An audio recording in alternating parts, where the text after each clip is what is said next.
بسم اللہ الرحمن الرحیم۔ تنخواہ در طبقے کو ریلیف ملے گا یا نہیں؟ IMF وفد اقتصادی جائزے کے لیے 3 مارچ کو پاکستان آئے گا۔ پہلے مرحلے میں تکنیکی اور دوسرے مرحلے میں پالیسی سطح کے مذاکرات ہوں گے۔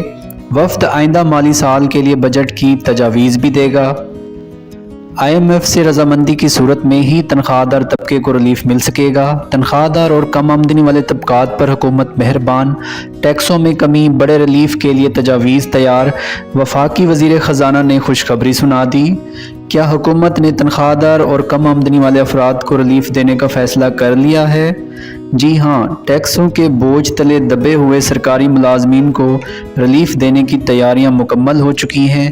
پاکستانی گورنمنٹ کاروباری افراد سے ٹیکس لینے میں ناکام ہوئی ہے اور ریونیو ہدف مکمل کرنے کے لیے ہمیشہ تنخواہ دار طبقے پر ہی بوجھ ڈالا جاتا ہے۔ تاہم اب حکومت نے تنخواہ دار طبقے کو ریلیف دینے کا فیصلہ کر لیا ہے۔ صدر آصف علی زرداری صاحب اس سلسلے میں 10 مارچ کو سرکاری ملازمین کے لیے مراعات اور ریلیف کا اعلان کریں گے، جس کی یقین دہانی 2025 کے سالانہ بجٹ میں پارلیمنٹ کے مشترکہ اجلاس میں کی جائے گی۔ میڈیا رپورٹس کے مطابق گزشتہ سال سرکاری ملازمین نے 285 ارب روپے ٹیکس دیا ہے۔ اب تخمینہ لگایا جا رہا ہے کہ 2025 جون تک 577 ارب روپے ٹیکس لیا جائے گا۔ یہ رقم گزشتہ سال سے تقریباً 100 ارب روپے زیادہ ہے۔ IMF کے اہداف مکمل کرنے کے لیے سرکاری ملازمین کو ہمیشہ بلی کا بکرا بنایا جاتا ہے۔ زراعت اور ریل اسٹیٹ سے وصولی کم کی جا رہی ہے۔ ماہرین نے تجویز دی ہے کہ ماہانہ 1,20,000 تنخواہ پر ٹیکس چھوٹ ہونی چاہیے۔ وفاقی وزیر خزانہ میاں اورنگزیب نے بھی 23 فروری 2025 کو میڈیا سے خطاب کرتے وقت اعتراف کیا تھا کہ تنخواہ دار طبقے پر ٹیکس کا بوجھ بہت زیادہ ہے اور اس کو آئندہ بجٹ میں کم کیا جائے گا۔ FBR میں اصلاحات کا بھی سوچا جا رہا ہے اور آئندہ بجٹ تنخواہ دار طبقے کے بارے میں سوچا جائے گا اور تنخواہ دار طبقے سے کم ٹیکس لیا جائے گا، اور اس حوالے سے پارلیمنٹ کا مشترکہ اجلاس بھی 10 مارچ کو بلا لیا گیا ہے۔ آپ کو بہت بڑی خوشخبری سنا دی گئی ہے۔ مجھے دعاؤں میں یاد رکھیے گا۔ اللہ حافظ۔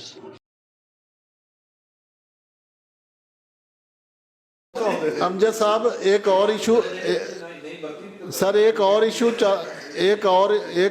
چل رہا ہے 2015 سے، یہ جو AEOs اور ہم نے ایسے وہ بھرتی ڈاک بیس پر کیے ہوئے ہیں وہ نہ کنفرم ہو رہے ہیں۔ ان کا میرے خیال ہے آئے دن احتجاج ہوتا ہے، کبھی مار روڈ پر، کبھی کہیں کسی جگہ پر۔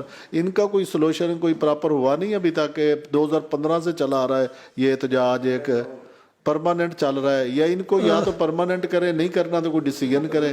وہ ایک عرصے سے چل رہا ہے ان کا ڈاک سر۔ پرماننٹ والے میں مسئلہ ابھی ہم نے جو STI بھی رکھے ہیں نا، بیسیکلی وجہ یہی ہے کہ اگر آپ کانٹریکٹ پہ رکھتے ہیں تو پھر بعد میں لوگ کہتے ہیں جی پرماننٹ کریں۔ پرماننٹ کرنے سے گورنمنٹ کے اوپر وہ بوجھ آتا ہے پینشنز کا۔ نہیں، وہ واقعی یہ کنٹریکٹ پر شروع سے کنٹریکٹ وہ پر ڈیسیژن جو ہے نا پھر سوچ سمجھ کے فائنانس ڈپارٹمنٹ کی مشاورت سے وہ کیا جاتا ہے۔ ایکسٹینڈ ہو رہا ہے، یہ ایکسٹینڈ ہو رہا ہے ان کا، ایکسٹینڈ تو کر دیا جاتا ہے تاکہ اس کا یہ بھی ہوتا ہے نا 2015 سے چل رہا ہے ان کا، وہ یہ بھی ہوتا ہے کہ کسی کا روزگار نہ چھینا جائے۔ نہیں چھینا تو بالکل نہیں، لیکن وہ یہ بھی ساتھ دیکھنا پڑتا ہے کہ لیکن جو ان کے آرڈر ہوتے ہیں آرڈر میں کلیئر ہونا چاہیے کہ بھائی آپ پرماننٹ نہیں، یہ ایکسٹینڈیبل پوسٹ ہے، یہ ان سے پہلے دن سے کلیئر ہونا، پہلے دن سے پینشن کے بارے میں کالے قوانین نامنظور۔